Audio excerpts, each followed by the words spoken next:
இவ்வளவுதான் இருக்கு.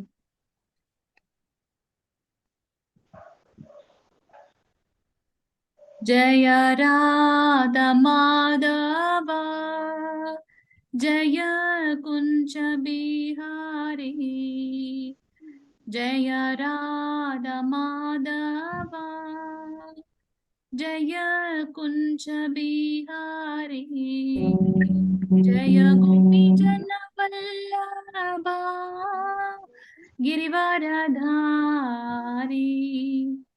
जय गोपी जन वल्लभा गिरिवरधारी, यशोदनन्दन व्रज जनरञ्जन, यशोदनन्दन व्रज जनरञ्जन, यमुनतीरवनचारी, यमुनतीरवनचारी, हरे कृष्ण कृष्ण कृष्ण हरे हरे, हरे राम राम राम हरे हरे, हरे कृष्ण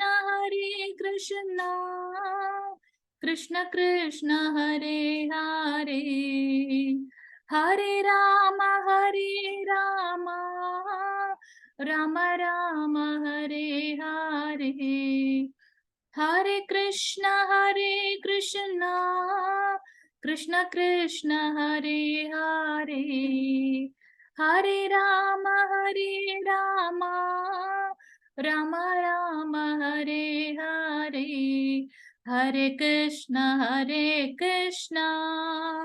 कृष्ण कृष्ण हरे हरे, हरे राम राम राम हरे हरे, ஹரே கிருஷ்ணா. இன்னைக்கு நம்ம 3வது சதாச்சார் கிளாஸ்ல இருக்கோம். இன்னைக்கு வந்திருக்கக்கூடிய அனைத்து பக்த கோடிகளையும் ஸ்ரீ ஸ்ரீ ராதா கோவிந்தா இஸ்கான் மேங்களூர் சார்பாக வருக வருக என்று வரவேற்கின்றோம்.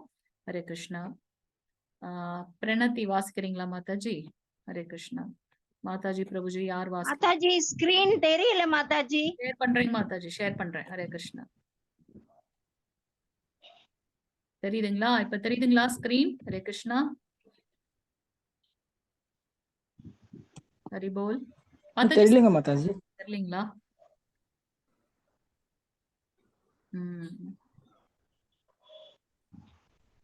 திருப்பி பண்றேன். ஈவினிங் செஷன் எப்படி போகுதுன்னு தெரியல. இப்போ வேற கனெக்டிவிட்டி இஷ்யூஸ். இப்போ தெரியுதுங்களா பிரபுஜி? இல்லங்க மாதாஜி, தெரியலங்க மாதாஜி. லோடிங் லோடிங் ஆயிட்டு இருக்கு மாதாஜி. நான் சொல்லிடுறேன். பிரணத்தி அப்போ தெரியுதுங்களா? தெரியுதுங்க மாதாஜி. யார் வாசிக்கிறீங்க? நான் வாசிக்கிறேன் மாதாஜி. வாசிங்க மாதாஜி. ஹலோ, ஈவினிங் நீங்க இருப்பீங்க, நீங்க பண்ணுங்க பிரபுஜி. மாதாஜி வாசிங்க மாதாஜி. ஓம் நமோ பகவதி வாசுதேவாய, ஓம் நமோ பகவதி வாசுதேவாய, ஓம் நமோ பகவதி வாசுதேவாய, ஓம் அஞ்ஞான திமிராந்த்யஸ்ய ஞானஞ்சன சகலாய சசூர் உத்மீலிதம் ஏன தஸ்மை ஸ்ரீ குருவே நமः. ஸ்ரீ சைதன்ய மனோபீஷ்டம் ஸ்தபிதம் ஏன பூதலே ஸ்வயம் ரூபம் கதா மக்யம் ததாதி ஸ்வம் பதாதிகம் வந்தே அகம் ஸ்ரீக்ரோக ஸ்ரீயுத பதகமலம் ஸ்ரீ குரு வைஷ்ணவாம் வைஷ்ணவாஷ் ஷஸ்ரீ ரூபம் சக்ரராஜம் சககாணம் ரகுநாதன் விதம் ஜீவம் சாத்வைதம் சாவதூதம் பரிஜன சகிதம் கிருஷ்ண சைதன்ய தேவம் ஸ்ரீ ராதாகிருஷ்ண பதான் சககண லலிதாஸ் ஸ்ரீ விஷாகன் விதாம்ச. ஹே கிருஷ்ணா கருணா சிந்து தீனபந்து ஜகத்பதோ கோபேஷ கோபிகா காந்தத ராதா காந்தத நமஸ்துதே தப்த காஞ்சன கௌராங்கி ராதே கொஞ்சம் கொஞ்சமா வரஷ்வனேஸ்வரி விருத ரிஷபானு சுதே தேவி பிரணாமி ஹரிப்பிரியே வாஞ்சகல்ப தரப்ஷ சக்ரூப சிந்துய ஏவ த பதிதானம் பவனோப்யோ வைஷ்ணவோப்யோ நமோ நமக. அவ்வளவுதான் மாதாஜி தெரியுது. ஹலோ, அடுத்த ஸ்லைட் பாருங்க. நமோ மகாவதன்யாய. வரல மாதாஜி, அடுத்த ஸ்லைடு வரல. இல்லையே, வரணுமே. தெரியுதுங்களா? இல்ல மாதாஜி. சரி, நானே வாசிச்சுறேன். நமோ மகாவதன்யாய கிருஷ்ண பிரேம பிரதாயதே கிருஷ்ணாய கிருஷ்ண வருது மாதாஜி. நாம்னே கௌரே த்விஷே நமக. ஓகே, செகண்ட்ல இருந்து படிங்க, வாசிங்க மாதாஜி. நமோ பிரம்மண்ய தேவாய, வாசிங்க.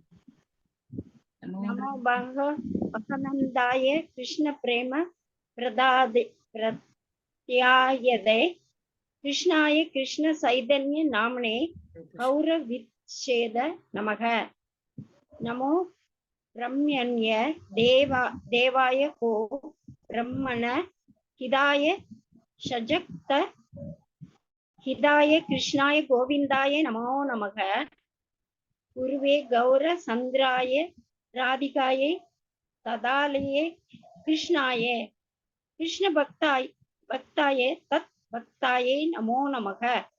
நமக ஓம் விஷ்ணு பாதாய கிருஷ்ண பிரேஷ்டாய பூதலே ஸ்ரீமதே பக்த வேதாந்த சுவாமி இதி நாமினே. நமஸ்தே சரஸ்வதே தேவே கௌர வாணி பிரச்சாரிணே நிர்விசேஷ சூன்யவாதி வாஸ்தஸ்தாய தேசதாரணி. ஜெய் ஸ்ரீ கிருஷ்ண சைதன்ய பிரபு நித்யானந்த ஸ்ரீ அத்வைத கதார ஸ்ரீ வாதாதி கௌர பக்த விருந்த. ஹரே ராம் ஹரே கிருஷ்ண கிருஷ்ண கிருஷ்ண ஹரே ஹரே, ஹரே ராம ராம ராம ஹரே ஹரே. ஹரே கிருஷ்ண மாதாஜி. தேங்க்யூ மாதாஜி. ஹரே கிருஷ்ணா.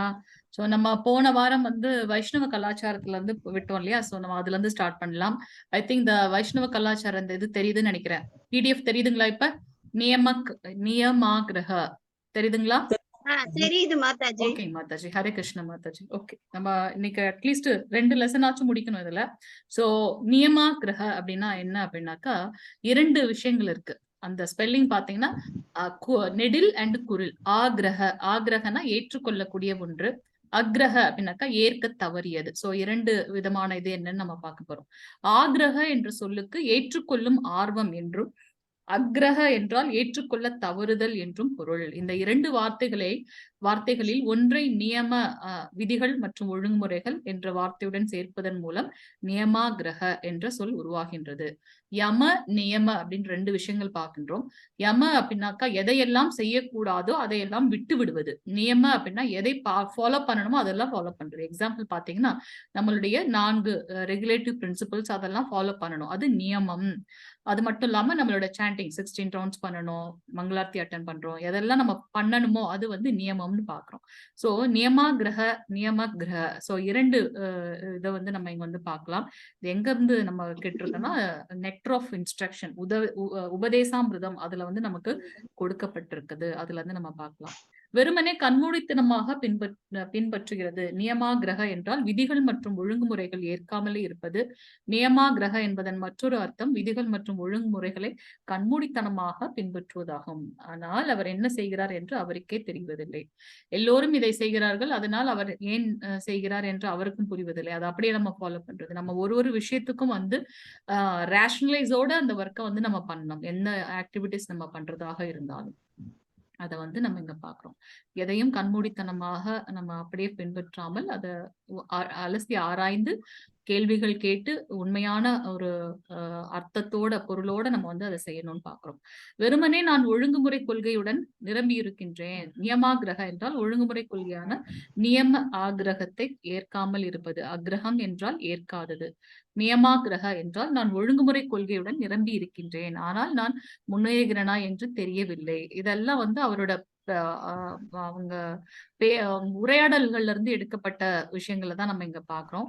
இதோட தலைப்பு என்ன அப்படின்னா, நம்மளுடைய முதல் லெசன், அதாவது வைஷ்ணவ கலாச்சாரத்துல இன்றியமையாத கோட்பாடுகள். எதையெல்லாம் நான் விடுக்கணுமோ அதை விட்டு விடுவது, நம்மளுடைய அந்த 4 ரெகுலேட்டிவ் பிரின்சிபல்ஸ் ஸ்ட்ரிக்டா ஃபாலோ பண்றது. தர்மத்தோட 4 தூண்கள் என்ன அப்படின்னு நம்ம பார்த்தோம்னா, ஒண்ணு வந்து இரக்கம், மர்சி, அதுக்கப்புறம் வந்து பாத்தீங்கன்னா தூய்மையாக இருக்கிறது, அதுக்கப்புறம் வாய்மையை, சொன்ன சொல் வாக்கை காப்பாற்றுவது. இந்த 4 விஷயங்களை வந்து நம்ம வந்து ஸ்ட்ரிக்டா ஃபாலோ பண்ணணும் அப்படின்றத பார்ப்போம். ஹரே கிருஷ்ணா. அம்மாவோட மொபைல் என்ன கொடு. சோ வெறுமனே நான் ஒழுங்குமுறை கொள்கையுடன் நிரம்பி இருக்கின்றேன் அப்படின்னாக்கா, ஆஹ் ஆஹ் அக்ரஹம் என்றால் ஏற்காதது. நான் ஒழுங்குமுறை கொள்கையுடன் நிரம்பி இருக்கேன், நான் முன்னேறுகிறேனா என்று தெரியவில்லை.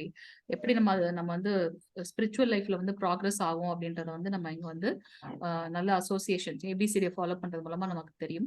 விளைவு இல்லாமல் வெறுமனே பின்பற்றுவது நியமாகிரக எனப்படும். ஐரோப்பா, அமெரிக்கா மற்றும் பிற மேற்கத்திய நாடுகளில் பின்பற்றப்படும் விதிகள் மற்றும் கட்டுப்பாடுகள் இந்தியாவில் பின்பற்றப்பட வேண்டிய அவசியம் இல்லை. கண்ட்ரிக்கு கண்ட்ரி வேறுபடும் இல்லையா. விளைவு இல்லாமல் வெறுமனே பின்பற்றுவது நியமாகிரகம் எனப்படும். ஒழுங்குமுறை கொள்கைகளை பின்பற்றாமல் மாறாக ஆடம்பரமாக வாழ்வது நியமாகிரகம் என்று அழைக்கப்படுகின்றது. நியமா என்ற சொல்லுக்கு ஒழுங்குமுறை கொள்கைகள் என்றும், ஆகிரக என்றால் ஆவல் என்றும் பொருள். அக்ரஹ என்ற சொல்லுக்கு ஏற்றுக்கொள்ளாதது. இதை நம்ம ஏற்கனவே நம்ம வந்து பார்த்தோம் இல்லையா. சிக்கலான விவரங்களுடன் மட்டுமே நாம் இருக்கின்றோம். கிரகஸ்த அல்லது பிரம்மச்சாரி அல்லது சன்னியாசி யாராலும் அவர்களின் அனைத்து விதிகளையும் விதிமுறைகளையும் கண்டிப்பாக பின்பற்ற முடியாது என்பதை நீங்கள் எப்போதும் நினைவில் கொள்ள வேண்டும். ஏன்னா நம்ம இருக்கிறது வந்து கலியுகம்.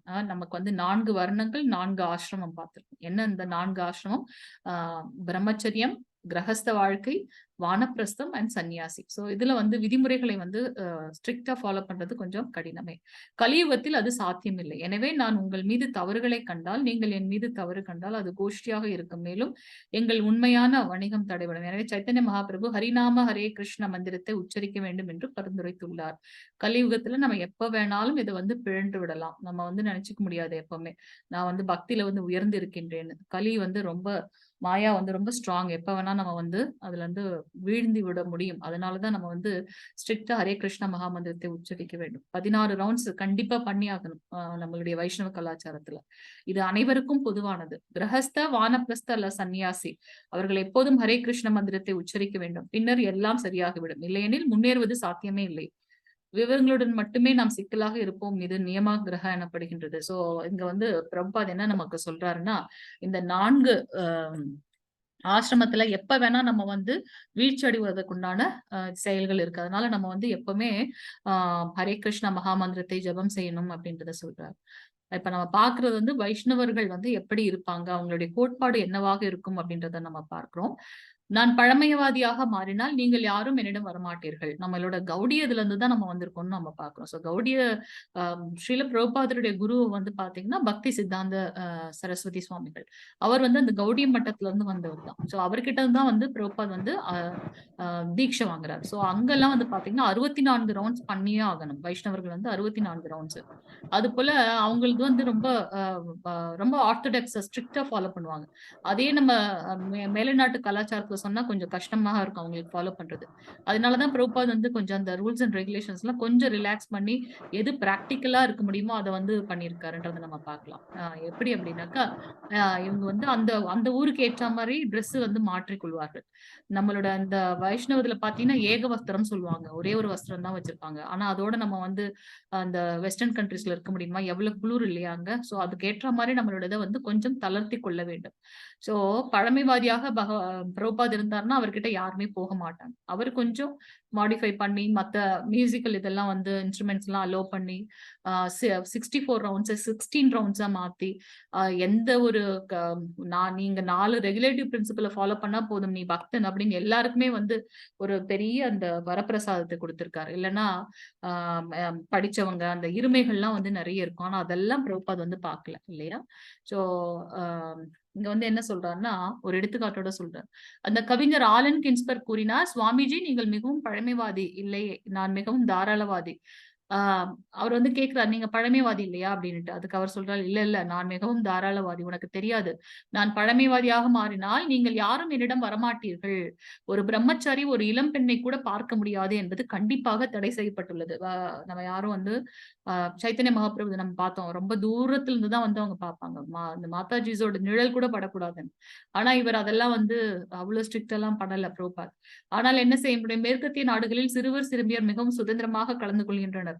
மேலும் என் அன்பான ஆண்களே, நீங்கள் ஒரு இளம்பெண்ணை கூட பார்க்க முடியாது என்று நான் சொன்னால் பிறகு முடிந்தது. யாருமே என்கிட்ட வரமாட்டீங்க அப்படின்றத சொல்றார். எனவே என்னால் முடிந்தவரை அந்தந்த நாட்டு கலாச்சாரத்திற்கு ஏற்ப, சூழ்நிலைகளுக்கு ஏற்ப நான் வந்து இந்த இதை வந்து கொண்டு செலுத்துகிறார் அப்படின்றது. இது கம்ப்ளீட்டா கூகுள்ல பண்ண டிரான்ஸ்லேஷன் கொஞ்சம் ஒரு மாதிரி இருக்கும். நீங்க கொஞ்சம் நம்மளோட இதுக்கு ஏத்த மாதிரி அதை புரிந்து கொள்ள வேண்டும். எனவே படிப்படியாக அவர்கள் சரியான நிலைக்கு வருகின்றார்கள். எனவே நாம் தேச கால பத்ராவை ஏற்றுக்கொள்ள வேண்டும். அந்தந்த நாட்டிற்கு ஏற்றார் மாதிரியும் அந்தந்த நாட்டோட சூழ்நிலைக்கு ஏற்ற மாதிரி கலாச்சாரத்தை ஏற்றுக்கொள்ள வேண்டும். ஆனால் நாங்கள் எங்கள் கொள்கைகளை அப்படியே வைத்திருக்கின்றோம். பகவான் கிட்ட இருக்க வேண்டிய உண்மையான அன்பு, நம்மளுடைய அந்த 16 ரவுண்ட்ஸ் சாண்டிங் கண்டிப்பா இருக்கணும்.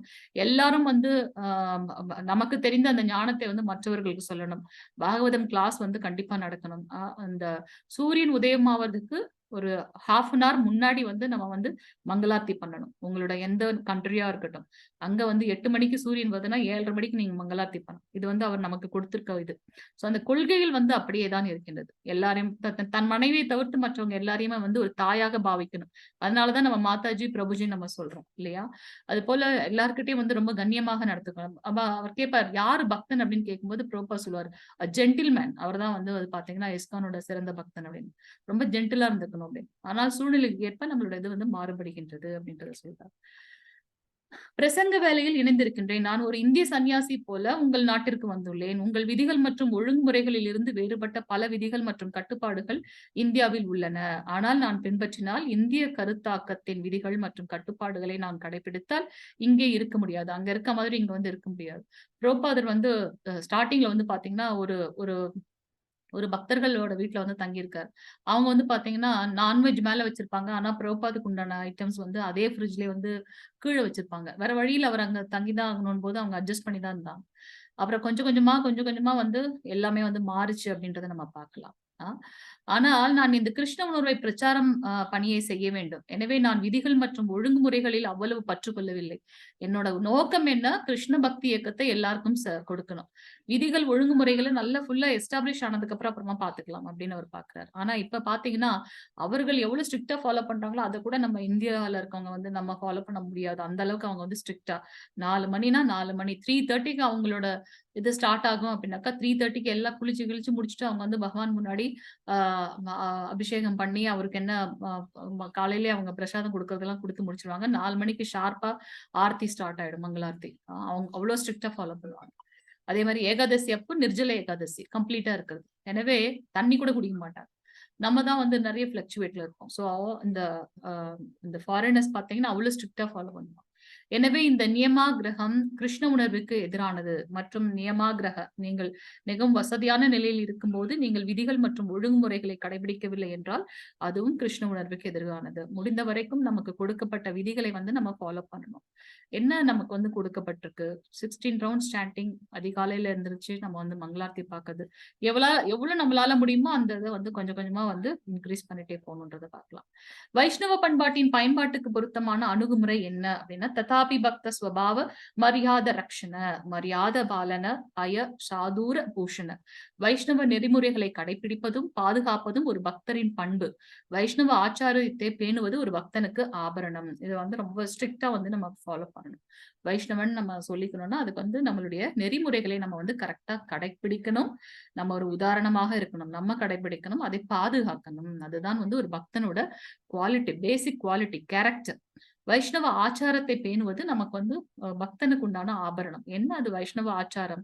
நம்மளுடைய அந்த ஆடை, உணவு பழக்க வழக்கங்கள், மற்றவர்கள் கிட்ட நடந்து கொள்கின்ற விதிமுறைகள், நமக்கு தெரிந்ததை அடுத்தவங்க கிட்ட சொல்றது, அதெல்லாம் வந்து பாத்தீங்கன்னா வைஷ்ணவ ஆச்சாரத்தை பேணுவது வந்து பாத்தீங்கன்னா நமக்கு ஒரு ஆபரணம். ஒரு ஆர்னமெண்ட் போட்டா நம்ம எப்படி அழகா இருப்போம், அது போல அதையெல்லாம் செய்யும்போது நம்ம வந்து அது வந்து நமக்கு ஒரு ஆபரணம் பார்க்கலாம். மரியாத லங்கனே லோக கரே உபஹாச இஹலோக பரலோக துக்ய நாஷ. ஒருவர் ஆச்சார ஆச்சார விதிகளை மீறினால் மக்கள் அவரை கேலி செய்வார்கள். இதனால் அவர் இம்மையிலும் மறுமையிலும் தோல்வி அடைவார். நான் வந்து கிருஷ்ண பக்தன் சொல்லிட்டு கண்டி மாலை எல்லாம் துளசி மாலை எல்லாம் போட்டுட்டு, ஆனா நம்மளுடைய மற்ற ஜட உலகில் இருக்கவங்க மாதிரி நம்மளும் அந்த பற்றோட டீ காஃபி மற்ற கடைகள்ல போய் இது பண்றது சாப்பிடுறது, பகவானுக்கு ஆஃபர் பண்ணாம சாப்பிடுறது, அதெல்லாம் பண்ணனா மக்கள் வந்து நம்மளை கேலி செய்வார்கள். அதனால நமக்கு வந்து இம்மையிலும் மறுமையிலும் தோல்வியே கிடைக்கும். இப்பவும் நான் முன்னேற போறது கிடையாது ஆன்மீக ஞானத்தில். அந்த தவறான இதுல இருக்கிறதுனால என்னுடைய மரண திருவாயில் நான் என்ன நினைக்க போறேன்னு எனக்கே தெரியாது. சோ மறுமையிலும் எனக்கு தோல்வியே கிடைக்கும்ன்றத பார்க்கலாம். மரியாதை ராக்கிலே துஷ்ட கையிலே மோரமனே, ஆச்சாரத்தை கடைபிடிப்பதன் மூலம் நீங்கள் என் மனதை திருப்திப்படுத்தினீர்கள் அப்படின்னு சைத்தன்ய மகாபிரபுவே சொல்லியிருக்காரு. யாருக்கிட்ட?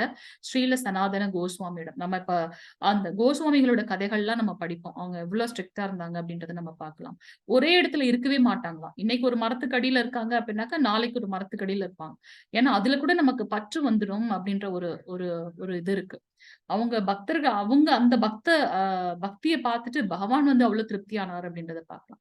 சோ சைத்தன்ய மகாபிரபு சொல்றாரு, நீங்க வந்து ஆச்சாரத்தை கடைபிடிக்கிறத பார்த்துட்டு என்னுடைய மனது வந்து ரொம்ப திருப்தி அடைகிறது அப்படின்னு. அவர்களின் நடத்தையை பார்த்தாவது சமுதாயம் பயனடையும். எனவே தற்போதைய தருணத்தில் சில சிறந்த மனிதர்கள் இருப்பது மிகவும் அவசியமானதாகும். யத் யத் ஆச்சரதி ஸ்ரேயான். எனவே சில சிறந்த மனிதர்கள், கிருஷ்ண உணர்வுள்ள மனிதர்கள், அவர்களின் குணாதிசயங்கள், நடத்தைகள், வாழ்க்கையின் லட்சிய நோக்கம் ஆகியவற்றை உருவாக்க நாங்கள் முயற்சி செய்கின்றோம். இவங்க பாத்தீங்கன்னா நம்ம இஸ்கான் மூலமாக மக்களுக்கு வந்து கிருஷ்ண பக்தியை கொண்டு வந்து வைஷ்ணவ கலாச்சாரத்தை நமக்கு புரிய வைத்து அதை நம்ம ஃபாலோ பண்ண வைக்கிறாங்க. சோ நம்ம வந்து அந்த சாரியில தான் இருப்போம். ஃபாரினர்ஸ் வந்து அவங்களோட உடை கலாச்சாரமே வேற. ஆனா அந்த இஸ்கான்குள்ள வந்ததுக்கு அப்புறம் பாத்தீங்கன்னா அவங்களுடைய இதே வந்து மாறிடுது. தலையெல்லாம் அழகா பின்னி போட்டுக்குவாங்க, அந்த பிளாட் போட்டுக்குவாங்க, அதுக்கப்புறம் வந்து சாரி கட்டிக்குவாங்க, அழகா வந்து நாமம் போட்டுக்குவாங்க. அவங்க வந்து அதை பத்தி அசிங்கமா நினைக்கிறது இல்ல. ஆனா நம்ம தான் வந்து இதெல்லாம் போட்டுட்டு போனா என்ன நினைப்பாங்களோ ஜனங்க அப்படின்ற மாதிரி நம்ம பாத்துக்கிறோம். இது எனக்கு ஒரு அடையாளத்தை உண்டாக்கிடுமோன்னு நம்ம பாத்துக்கிறோம். அவங்க அதெல்லாம் அவ்வளவு ஃபீல் பண்றது கிடையாது. அழகா அவங்க வந்து கழுத்துல கண்டி மாலை போட்டுக்குவாங்க. அதுக்கப்புறம் எப்பவும் புக்ஸும் கைமா இருப்பாங்க. அடுத்தவங்களை கஷ்டப்படுத்தி எல்லாம் பேச மாட்டாங்க. சோ அவங்க வந்து பாத்தீங்கன்னா ஒரு உதாரணமாகவே இருக்கின்றார்கள் அப்படின்னு நம்ம பார்க்கலாம். நம்ம 4th சாப்டர்ல பார்த்திருக்கோம். அடுத்தவர்களுக்கு வந்து எடுத்துக்காட்டாக விளங்குங்கள் பகவான் கிருஷ்ணர் சொல்லியிருக்காரு. அததான் நம்ம வந்து கிருஷ்ண பக்தி இயக்கம் மூலமாக நம்ம வந்து நடத்தி கொண்டிருக்கின்றோம். நம்ம இப்படி எல்லாம் இருக்கும்போது நம்ம கிட்ட அந்த காழ்ப்புணர்ச்சி, பொய், பொறாமை, பகட்டு அதெல்லாம் இருக்காது இல்லையா? சோ நம்ம வந்து தூய்மை அடைகின்றோம் அப்படின்றத பார்க்கலாம். வாழ்க்கையின் லட்சிய நோக்கம் ஆகியவற்றை உருவாக்க நாங்கள் முயற்சி செய்கின்றோம். எனவே கிருஷ்ண உணர்வை தீவிரமாக எடுத்துக்கொண்டவர்கள் அவர்கள் சிறந்த மனிதர்களாக இருக்க வேண்டும். அவர்களின் நடத்தையை பார்த்தாவது சமுதாயம் பயனடையும். சைத்தன்ய மகாபிரபு நமக்கு ஆபனி ஆச்சரி பிரபு ஜீவேரி சிக்ஷாய என்று கற்பித்தார். நீங்கள் ஒரு சிறந்த மனிதராக நடந்து கொள்ளாவிட்டால் உங்களால் பிரசங்கம் செய்ய முடியாது, உங்கள் பிரசங்கம் வெற்றி அடையாது. ஏன்னா நம்மளுடைய புரோபாதரோட நம்ம பார்த்தோம் இல்லையா? நம்ம இந்திய கலாச்சாரத்துல நம்ம ஒவ்வொருத்தருக்கும் வந்து அந்த ஆன்மீக ஞானம் இருக்கின்றது. ஆனா வந்து ஃபாரின்ல வந்து டிஃப்ரெண்டான ஒரு இது அவங்களே போய் அவர் மாத்திருக்காரு அப்படின்னாக்கா குரு வந்து அவர் வந்து ஒரு எடுத்துக்காட்டாக இருந்ததுனால அது அவரால் சாதிக்க முடிந்தது அப்படின்றத நம்ம பார்க்கலாம். சோ நம்மளுடைய சைத்தன்ய மகாபிரபு என்ன சொல்றார், நீங்க ஒரு வைஷ்ணவ கலாச்சாரத்துல நீங்க ஃபாலோ பண்ணல அப்படின்னாக்கா உங்களால சரியாக பிரசங்கம் பண்ண முடியாது, அதனால அதுல வெற்றியும் கிடைக்காது அப்படின்றத பார்க்கலாம். இதெல்லாம் பிரபுபாதர் வந்து நமக்கு வந்து அவர் உரையாடினதுல இருந்து எடுத்துக்கொண்ட ஒரு தொகுப்பு. அவர் ஒரு நற்பண்புகள் கொண்ட மனிதராக இருப்பார், அவ்வளவுதான். நான் சொன்னேன் இல்லையா, ஒரு ஜென்டில்மேனா இருப்பாரு அப்படின்றாங்க. ஒரு தொலைக்காட்சி நேர்காணல் செய்பவர் ஸ்ரீல பிரபுபாதரிடம் கிருஷ்ண உணர்வை உண்மையாக பின்பற்றுபவரை எந்த நடத்தை மூலம் அடையாளம் காண முடியும் என்று கேட்டபோது அவர் ஒரு நற்பண்புகள் கொண்ட மனிதராக இருப்பார், அவ்வளவுதான் என்று பிரபுபாதர் பதிலளித்தார். எப்படி நமக்கு தெரியும் அவங்க வந்து கிருஷ்ண டிவோட்டி அப்படின்னு சொன்னா அவங்க வந்து ஒரு ஜென்டில்மேனா இருப்பாங்க, ரொம்ப எல்லா நற்பண்புகளையும் கொண்ட மனிதராக இருப்பார் அப்படின்றத பிரபுபாதர் வந்து சொல்லியிருக்கார். இசை தத்துவம், ஆன்மீக கலாச்சாரம் மற்றும் தனிப்பட்ட நடத்தை மூலம் என்ன பண்ணலாம் அப்படின்னாக்கா அதன் மூலமாக இந்த கிருஷ்ண உணர்வு இயக்கம் பக்தர்களின் சிறந்த தன்மையில் உச்சகட்டத்தை அடைகின்றது. நமக்குன்னு ஒரு இந்த யூனிக் குவாலிட்டிஸ் என்ன அப்படின்னு பாத்தீங்கன்னா நம்ம வந்து இசை நகர சங்கீர்த்தனம் பண்றது, நாம சங்கீர்த்தனம் பண்றது, நம்மளோட அந்த பிலாசபி எவ்ரிடே 8 மணிக்கு வந்து பகவத்கீதை கிளாஸ் இருக்குன்னா எல்லாருமே 8 மணிக்கு நீங்க எந்த இஸ்கான் டெம்பிள் போனாலும் 8 to 9 வந்து பகவத்கீதை கிளாஸ் மார்னிங் இருக்கும். பாகவதம், பகவத்கீதை இப்ப அந்தந்த ஸ்பெஷல் மந்த்துக்கு ஏத்த மாதிரி இப்ப வந்து கிருஷ்ண லீலை போயிட்டு இருக்கு. ஏன்னா நமக்கு கிருஷ்ண ஜென்மாஷ்டமி வர்றதுனால சோ எல்லாரும் வந்து எல்லா டெம்பிளும் வந்து அதேதான் நம்ம வந்து ஃபாலோ பண்ணுவாங்க அப்படின்றத நம்ம பார்க்கலாம். சோ இந்த கிருஷ்ண உணர்வு இயக்கம் பக்தர்களின் சிறந்த தன்மையில் உச்சகட்டத்தை அடைகின்றது. யூனிக்கான ஒரு குவாலிட்டிஸ் இருக்கு. இந்த பரலோக பங்களிப்புகள் அனைத்தும் ஒன்றாக இணைந்து மேற்கத்திய மக்களின் வாழ்க்கையில் நிச்சயமாக ஒரு பெரிய மாற்றத்தை கொண்டு வரும். சோ இந்த ஒரு எடுத்துக்காட்டி கொண்டு போவது இசை தத்துவம் ஆன்மீக கலாச்சாரம் கண்டிப்பா ஒரு பெரிய மாற்றத்தை கொண்டு வரும் அப்படின்றத வந்து பிரபா சொல்றார். சோ இது வரைக்கும் நம்ம வந்து பாடம் 1ல வைஷ்ணவ கலாச்சாரத்தை பத்தின பிரீஃப் வந்து பார்த்தோம். பாடம் 2 நம்மளோட லெசன் 2ல என்ன பார்க்க போறோம்னா முறையான இடங்களில் வைஷ்ணவ ஆச்சாரம் எப்படி அப்படின்றத பார்க்க போறோம். எப்படி வந்து வைஷ்ணவ ஆச்சாரத்தை ஒரு இடத்திற்கு ஏற்ற மாதிரி ஃபாலோ பண்றது. வணங்குதல் அப்படின்னா பிரணாமம் பண்றது. கோவில் ஆச்சாரம், கோவில் போகும்போது நம்ம என்னென்ன பண்ணணும், சரணாமிர்தம் அங்க வந்து பகவானுக்கு அர்ச்சனை அது அபிஷேகம் பண்ணி வைத்திருக்க அந்த இதை வந்து நம்ம சரணாமிர்தம் எடுத்துக்கொள்வது, ஆரத்தி எப்படி பண்றது, அங்க வந்து டான்ஸ் ஆடுறது, நடனம் எப்படி இருக்கும் அப்படின்னு. பரிப்பிரஷ்னா பணிந்து விசாரிப்பது, பிரக்ஷணம்னா கேள்விகள் கேட்பது, எப்படி பரிப்பிரஷ்னா ஒரு ஒரு பணிவோட அவங்கள வந்து கொஸ்டின் கேட்டு அந்த ஞானத்தை பெற்றுக்கொள்வது. விருந்தினர்களை வரவேற்பதில் வைஷ்ணவ பண்பாடு, எப்படி வந்து நம்ம வீட்டுக்கு வந்து வைஷ்ணவர்கள் வந்தால் வரவேற்கிறது. எல்லாத்துக்குமே வந்து பகவான் கிருஷ்ணர் வந்து எக்ஸாம்பிள் கொடுத்திருக்காரு. அவர் குஷேலரை வந்து எப்படி வந்து வரவேற்றார் அப்படின்றத நம்ம பார்க்கலாம். அது போல நாமும் வந்து பாத்தீங்கன்னா நம்ம வீட்டுக்கு வரக்கூடிய விருந்தினர்களை வரவேற்கணும்ன்றத பார்க்கலாம். ஒன்னொன்னு விஷயமா நம்ம பார்க்கலாம். பக்தியின் அளவை காண்கின்றான். மூர்கோ வததி விஷ்ணாய திரோ வததி விஷ்ணவே உபயோஸ்து சமம் புண்ணியம் பாவகிராகி ஜனார்தன. விஷ்ணுவுக்கு வணக்கம் செலுத்தும் நேரத்தில் ஒரு முட்டாள் விஷ்ணாய நம, இது இலக்கணத்தின் தவறான பயன்பாடு, மற்றும் ஒரு கற்றறிந்த நபர் விஷ்ணவே நம, இதுதான் சரியானது. நம்மளுடைய உச்சரிக்கிறது வந்து பாத்தீங்கன்னா மந்திரங்கள் சரியாக உச்சரிக்கணும். விஷ்ணாயனாக்க நம்ம என்ன சொல்ல வருமோ அதுக்கு ஆப்போசிட்டான ஒரு இது. பகவான் கிருஷ்ணர் கிட்ட வந்து நம்மள அறியாம தவறாக நம்ம மந்திரம் சொன்னாலுமே வந்து பாத்தீங்கன்னா சரஸ்வதி அம்மா வந்து அதை கரெக்ட் பண்ணி பகவானுக்கு வந்து அர்ப்பணிக்கிறாங்கன்றத நம்ம பார்க்கலாம். அதனால நம்மளுடைய பாவத்தை தான் வந்து பகவான் பாக்குறாரு. ஆனா நம்மளால தவறுன்னு தெரிந்ததுக்கு அப்புறம் அதை வந்து திரித்து கொள்ள வேண்டும். திருப்பி அதையே நம்ம வந்து அவர் வந்து நம்ம கரெக்ட் பண்ணிக்குவார் அப்படின்னு சொல்லிட்டு தவறா நம்ம படிக்க கூடாது. தவறுன்னு தெரிந்ததுக்கு அப்புறம் அதை திரித்து கொள்ள வேண்டும். விஷ்ணுவே நமக அப்படின்னு நம்ம உச்சரிக்கணும். ஆனால் இருவரும் தங்கள் வணக்கங்களை சமர்ப்பிப்பதன் மூலம் சமமான பக்தியவே அடைகின்றார்கள். பகவான் வந்து நீ கரெக்டா சொன்ன நீ தவறா சொன்னு பார்க்கல, ரெண்டு பேருக்கிட்டையும் என்ன பக்தி இருக்குன்றதான் வந்து பகவான் பார்க்கின்றார். ஏனென்றால் பகவான் ஸ்ரீ ஜனார்தனன் ஜீவராசின் உணர்வையே பார்க்கின்றார். அவர் பக்தியின் அளவையே காண்கின்றார். பக்தியின் அளவு அப்படின்றதுதான் ஹெட்டிங். அதற்கேற்ப பலனை தருகின்றார். அவர் ஒருவரின் முட்டாள்தனத்தையும் புத்திசாலித்தனத்தையும் பார்க்கவே இல்லை. அவர் ரொம்ப இம்பார்ஷியல். என்னோட எல்லாருமே அவருக்கு வந்து குழந்தைகள், நம்ம எல்லாருமே அவர்கிட்ட இருந்து வந்திருக்கோம். அதனால அவர் வந்து ஒவ்வொருத்தவங்க கிட்டையும் குழந்தை எது வேணா டிஃப்ரெண்டா சொல்ல ட்ரை பண்ணும். ஆனா அந்த குழந்தைக்கு என்ன வேணும்ன்றது அம்மாக்கு நல்லாவே தெரியும் இல்லையா? அது போலதான் வந்து பகவான் வந்து நம்ம தவறாக உச்சரித்தாலும் அதை வந்து சரியாக புரிந்து கொள்கின்றார். ஒரு அரசன் அவன் அரண்மனையில் வணங்கப்படுகின்றான். நம்ம டெம்பிள் போனா எப்படி வந்து நம்ம வணக்கம் செலுத்தணும்ன்றத பார்க்கலாம். ஒரு அரசன் அரண்மனையில் எப்படி வழிபடுகின்றானோ அப்படியே கிருஷ்ணரை வழிபட வேண்டும். எனவே பிருந்தாவனத்தில் பல நூற்றுக்கணக்கான கோயில்கள் 3000 கோயில்கள் இருக்குன்னு நம்ம பார்க்கிறோம். அதே சமயம் தெய்வம் அரசனை போல வணங்கப்படுகின்றது. நாரதிய புராணத்தில் ஒருவன் இறைவனின் திருக்கோயிலில் சில நொடிகள் தங்கினால் அவன் நிச்சயமாக இறையாட்சியை அடைய முடியும் என்று கூறப்பட்டுள்ளது. நம்ம கிட்ட அந்த இது எப்பவுமே இருக்கு இல்லையா? நம்ம வந்து தினமும் கோவில் போறது வந்து நம்மளுடைய கலாச்சாரத்துல இருக்கு. அட்லீஸ்ட் ரொம்ப பிஸியா இருக்கவங்க வாரத்துக்கு ஒரு முறையாவது கோவில் போகணும் அப்படின்றத பார்க்கலாம். நமக்கு வந்து மங்களார்த்தி கிரகஸ்தர்களை தவிர்த்து எல்லா வர்ணத்தவர்களும் வந்து தினமும் மங்களார்த்தி அட்டென்ட் பண்ணணும். அதுவும் தீட்சை வாங்கினதுக்கு அப்புறம் அட்லீஸ்ட் கிரகஸ்தர்களால வர முடியல, ரொம்ப பிஸியா இருக்குன்னா வாரத்துக்கு ஒரு முறையாவது மங்களார்த்தி போய் டெம்பிள் அட்டென்ட் பண்ணணும்ன்றது வந்து நமக்கு விதிக்கப்பட்ட ஒரு ரூல்ஸ். அதை நம்ம ஃபாலோ பண்ணணும் அப்படின்றத பார்க்கலாம். எப்படி வந்து நம்ம வணங்கணும் டெம்பிள் அப்படின்றத இப்ப பார்க்கலாம். விஷ்ணுவை வணங்குவதற்காக ஒரு பக்தர் தரையில் விழுந்தால் அவரது உடலில் உள்ள அனைத்து பாவங்களும் கீழே விழுந்து அழிக்கப்படுகின்றன. அவன் எழுந்தவுடன் எல்லா பாவங்களிலிருந்தும் விடுபடுகின்றான். இந்த ஒரு தாட் நமக்கு இருக்கணும். பகவான் கிட்ட வந்து நம்ம வணக்கம் செலுத்தும் போது பாத்தீங்கன்னா நம்ம அவர்கிட்ட விழுந்து வழங்கும் போது நம்மளோட பாவங்கள் எல்லாம் அழிக்கப்படுகின்றது. ஏன்னா நம்மளுடைய வந்தனம் செய்வது ஒரு நவவித பக்தியில ஒன்று அப்படின்றத நம்ம பார்க்கலாம். அவங்க எந்திரிக்கும் போது அந்த பாவத்தை எல்லாத்தையும் பகவான் கிட்ட அர்ப்பணம் பண்ணிட்டு அவங்க திருப்பி புதுமையாக எந்திரிக்கிறாங்க. அதனாலதான் வந்து தினமும் நம்ம வந்து பகவான் கிட்ட வந்து வணக்கம் செலுத்தணும் அப்படின்றத நம்ம பார்க்கலாம். நாரதிய புராணத்தில் குலதெய்வத்தை பணிந்து வணங்குவது பற்றி ஒரு வாசகம் உள்ளது. ஒரு முறை வணக்கம் செலுத்தியவர் குலதெய்வத்தின் முன் பணிந்து வணங்கியவர் மீண்டும் இவ்வுலகிற்கு வரமாட்டார். ஏனெனில் அவர் நேரடியாக கிருஷ்ணரின் இருப்பிடத்திற்கு செல்வார் அப்படின்ற மாதிரி சொல்லப்பட்டிருக்கு.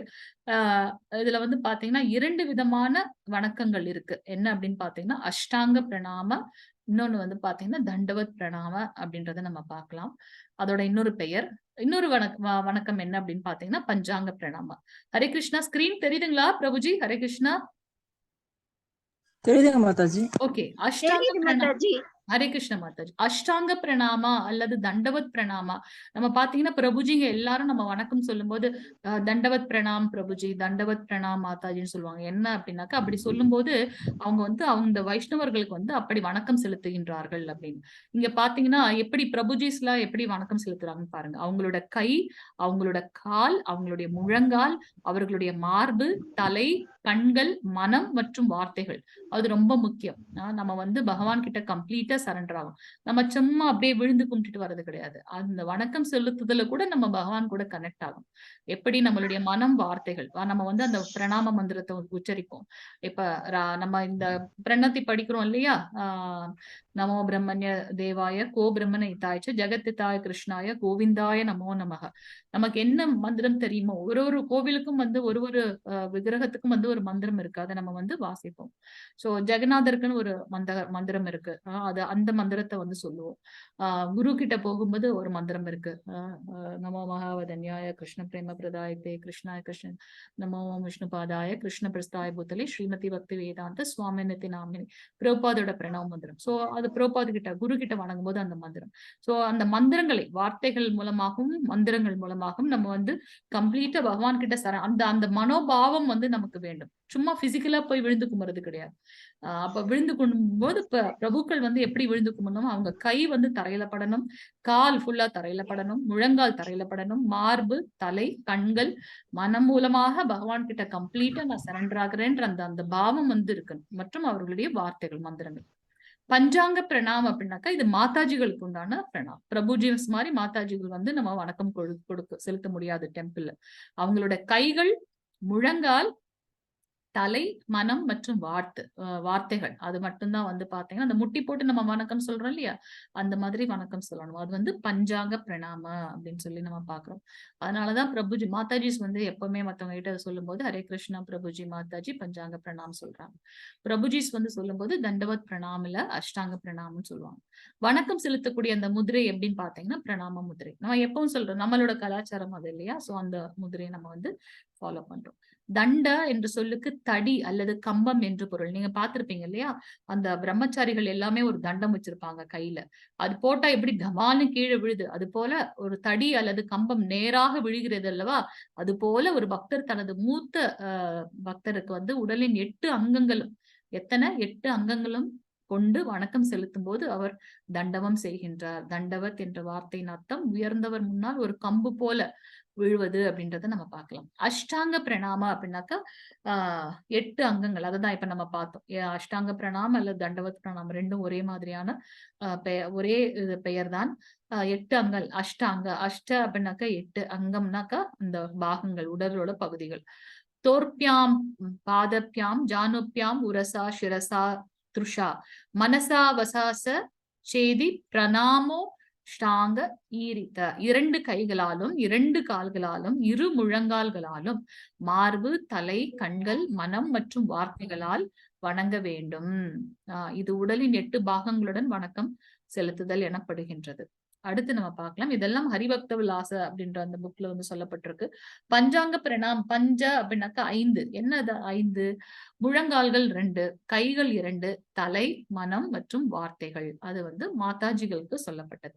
ஆண்கள் எந்த வகையான பிரணாமாவையும் செய்யலாம். ஆனால் பெண்கள் பாரம்பரியமாக பஞ்சாங்க பிரணாமத்தை மட்டுமே செய்கிறார்கள். ஏன்னா அவர்களுடைய உடல் உறுப்பு வந்து பூமியில வந்து படக்கூடாது. ஏனெனில் அவர்கள் மார்பகங்கள் பூமியை தொடக்கூடாது அப்படின்றத வந்து சொல்லப்பட்டிருக்கு. வணக்கம் செலுத்தும் போது முதலில் உங்க சொந்த ஆன்மீக குருவின் பிரணாம மந்திரத்தையும், பின்னர் ஸ்ரீல பிரபுபாதாவின் மற்றும் பின்னர் பலிபிடத்தில் இருக்கும் தெய்வங்களுக்கு பிரணாம மந்திரங்களையும் ஓதவும். என்ன நம்மளுடைய சொந்த இப்ப நம்ம தீட்சை எடுக்கணும்னா அந்த குருவோட பிரணாம மந்திரம் வந்து சொல்லணும் இல்லையா? நம்ம ஒவ்வொருத்தரும் தீட்சை எடுக்கும்போது அந்தந்த குருவோட பெயரை சேர்த்து நம்ம வந்து பிரணாம மந்திரம் வந்து சொல்லலாம். நமக்கு வந்து ஃபார் எக்ஸாம்பிள் கோபாலகிருஷ்ண கோஸ்வாமி மகாராஜ் இருக்காருன்னு வச்சுக்கோங்க. அவர்கிட்ட நான் இப்ப தீட்சை எடுக்கிறேன்னு வச்சுக்கோங்க. சோ அந்த பிரபுஜியோட பிரணாம மந்திரத்தை நம்ம சொல்லணும். சரி, அந்த அந்த நம்ம தீட்சை ப்ரோக்ராம் போகும்போது அவங்க வந்து நமக்கு எக்ஸ்பிளைன் பண்ணுவாங்க என்ன எப்படி வந்து பிரணாம மந்திரம் சொல்லணும் அப்படின்ட்டு. நான் அவரோட எக்ஸாம்பிள் சொல்றேன் பாருங்க. நம ஓம் விஷ்ணு பாதாய கிருஷ்ண பிரஷ்டாய பூதலே ஸ்ரீமதே கோபால கிருஷ்ண கோஸ்வாமி இதி நாமினி பிரபுபாதாஸ்ய சாகித்யாம் யஹா பிரகாஷ விதாத்ரயஸ்சே பிரச்சாரணமே கீர்த்தவனம் சாது பகவத் பாதாய தேனமெகே. சோ அவர் வந்து நம்மளுடைய தீக்ஷா குரு. அதுக்கப்புறம் நம்மளுடைய பிரபாத பிரணாம் சொல்லணும். நமோ விஷ்ணு பாதாய கிருஷ்ண பிரஸ்தாய பூத்தலே ஸ்ரீமதி பக்தி வேதாந்த சுவாமிநிதி நாமினி நமஸ்தே சரஸ்வதி தேவி கௌரவாணி பிரச்சாரணி நிர்விசேஷ சூன்யவாதி பாஷ்ய தேசதாரணி. சோ 3 தலைமுறைகள் 3 குருக்களை வந்து நம்ம சொல்றோம். நம்மளுடைய தீக்ஷா குரு, அவருடைய குரு, அவருடைய குரு, இந்த 3 குரு மினிமம் நம்ம வந்து சொல்லணும் அப்படின்றத பார்க்கலாம்.